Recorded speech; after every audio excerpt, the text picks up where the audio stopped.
ආයුබෝවන් ඔයාලා හැමෝම අදත් ආදරෙන් පිළිගන්නවා. අද මම ඔයාලට අරගෙන ආවේ වැඩි රසයකින් ගොඩාක්ම ලේසියෙන් රසට අඹ මෝජුවක් හදාගන්නේ කොහොමද කියලා.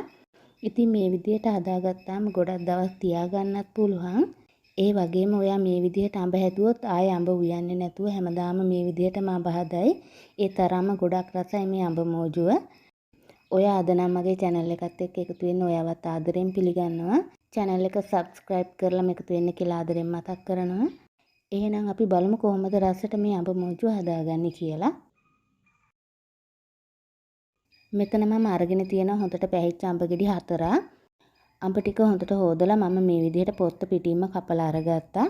ගොඩාක්ම මහතටත් නැතුව සිහින්න මේ විදිහට තීරු කපා ගන්න. පොත්ත පිටින් ගන්න අකමැති නම් පොත්ත අයින් කරලා සිහින්ව තීරු කපලා අරගන්න.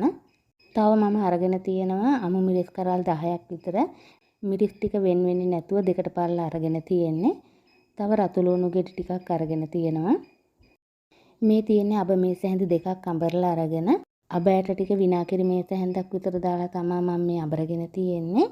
අබ ඇට අරගන්නවා නම් වතුර එකතු කරගන්නේ නැතුව අබ ටික අඹරලා අරගන්න. ඔයා ගාව අබ පේස්ට් එක තියෙනවා නම් ඒකෙන් මේස හැඳි දෙකක් විතර එකතු කරගන්න. මුලින්ම අඹරගත්තු අබයකට විනාකිරි මේස හැඳි 5ක් විතර දාලා අබ ටික හොඳට කලවම් කරගන්න ඕන. ඊට පස්සේ මේක පැය භාගයක් විතර පැත්තකින් තියන්න. එතකොට අබවල තිත්ත රස එන්නේ නැතුව රසයට මේ අඹ මෝජුව හදාගන්න පුළුවන්. ඊළඟට කපාගත්තු අඹයකට කහ තේ හැඳි භාගයක් ලුණු වලින් තේ හැන්දක් විතර දාලා මේ ටික පොඩ්ඩක් කලවම් කරගන්නවා. කහයි ලුණුයි කලවම් කරගත්තට පස්සේ ගොඩක් වෙලා තියාගන්න එපා. එතකොට වතුර ගතිය ඇවිල්ලා බැද ගන්න වෙලා යනවා. ඒ හින්දා ඒ වෙලාවෙම බදින්න අරගන්න. දැන් අඹ ටික බදින්න මම තෙල් ටිකක් ලිපේ තියාගත්තා. තෙල් ටික රත් වුණාට පස්සේ අපි වම්බටු බදිනා වගේ මේ අඹ ටික බැද ගන්න තියෙන්නේ. ගොඩක් වෙලා යන්නේ නැහැ බැද ගන්න. ඉක්මනින් බැද ගන්න පුළුවන්. ලිපේ ගින්දරත් මධ්‍යම ප්‍රමාණයෙන් තියාගෙන අඹ ටික බැද ගන්න. අඹ ටික කර ගන්නේ නැතුව මේ වගේ ලස්සනට රන්වන් පාටට බැදුනට පස්සේ තෙල් බේරලා අයින් කරගන්න. මේ විදිහට මම අඹ ටික ඔක්කොම බැදගත්තා. ඊළඟට රතු ලුණු ටික බැද ගන්නවා. රතු ලුණු බැද ගන්නකොටත් තප්පර 15ක් විතර බැදගත්තාම ඇති. ගොඩක් වෙලා බදින්නේ නැහැ. ඒ ටිකත් තෙල් බේරලා මේ විදිහට අයින් කරගන්නවා.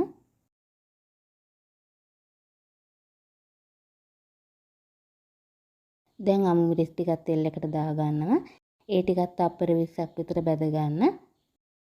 මේ ගානට බැදුනහම ඇති. ඒ ටිකක් දැන් තෙල් බේරලා අයින් කරගන්නවා. දැන් ඔක්කොම දේවල් ටික බැදගෙන ඉවරයි. මෝජු වර්ග හදාගන්නකොට ඔයා මැටි භාජනයක් පොල් කටු හැන්දක්ම වගේ අරගන්න බලන්න. දැන් මම බලන්දට පොල් තේ මේස හැඳි දෙකක් විතර දාගත්තා. තෙල් ටික රත් වෙනකොට පොඩියට කපාගත්තු සුදු ලුණු බික් 5ක් විතර එකතු කරගන්නවා.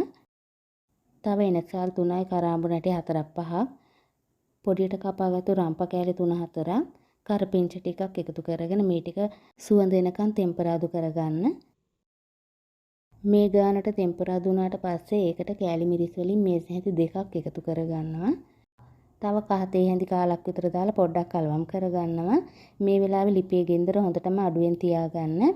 මිරිස් ටික පිච්චෙන්න පුළුවන්. ඒ හින්දා ලිපේ ගෙන්දර මේ වෙලාවේ හොඳටම අඩුවෙන් තියාගන්න.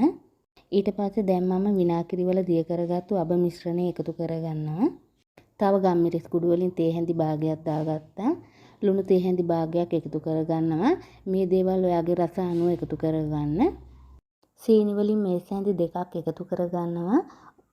ඔයාට පැණි රස අවශ්‍ය ප්‍රමාණයට සීනි එකතු කරගන්න පුළුවන්.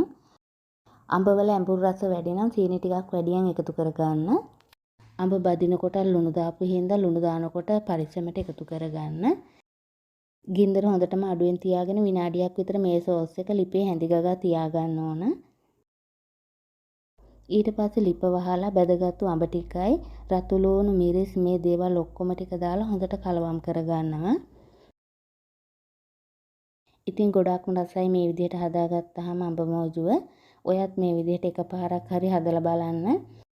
අපේ ගෙදර අය නම් හැමදාම මේ විදිහට අඹ හදන්න කියලා කිව්වා. ඒ තරම්ම ගොඩාක් රසයි.